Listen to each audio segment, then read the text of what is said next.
दोस्तों नमस्कार। कोरोना महामारी का असर सिर्फ इंसानों पर ही नहीं हुआ है, इसका बहुत बड़ा असर वृक्षों के ऊपर भी हुआ है। वृक्षों की फर्टिलिटी पर भी बहुत बड़ा इसका दुष्प्रभाव हुआ है। मैं जहाँ पे खड़ा हूँ सामने एक नीम का पेड़ है और ऐसे ही 1000 से ऊपर इस रास्ते में नीम के पेड़ हैं 30 किलोमीटर के दायरे में। तो मुझे एक भी नीम के पेड़ पर फली हुई नज़र नहीं आई, जबकि ये आषाढ़ का महीना है।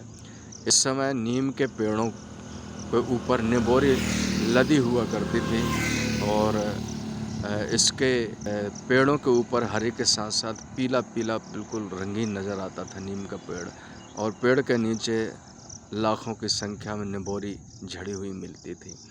लेकिन आज की डेट में लगभग 1000 पेड़ों का मैंने निरीक्षण किया है, देखा है आते जाते, किसी भी नीम के पेड़ पर एक भी निबोरी नज़र नहीं आई। इसका सीधा सा कारण है कि कोरोना महामारी का असर, इसका दुष्प्रभाव वृक्षों के ऊपर भी पड़ा है, इनके फलने फूलने की शक्ति पर भी असर पड़ा है।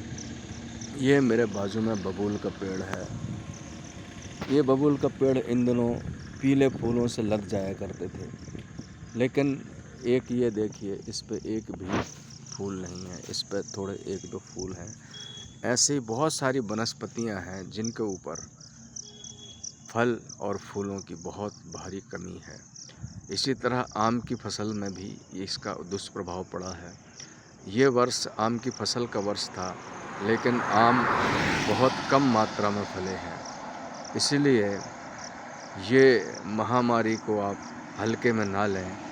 इसका दुष्प्रभाव इंसानों पर ही नहीं, जानवरों और वृक्षों पर भी पड़ा हुआ है।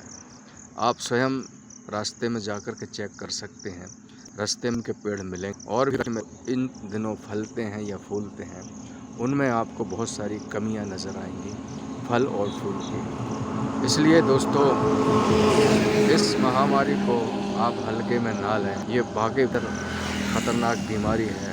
आप जीवित बच गए, यही बहुत बड़ी बात है। और आज आपको 2 वक्त की रोटी खेती से मिल रही है, ये भी बहुत बड़ी बात है, क्योंकि फसलों के उत्पादन पर भी इसका बहुत दुष्प्रभाव पड़ा है। तो इसलिए सुरक्षित रहें, सेफ रहें और सावधान रहें।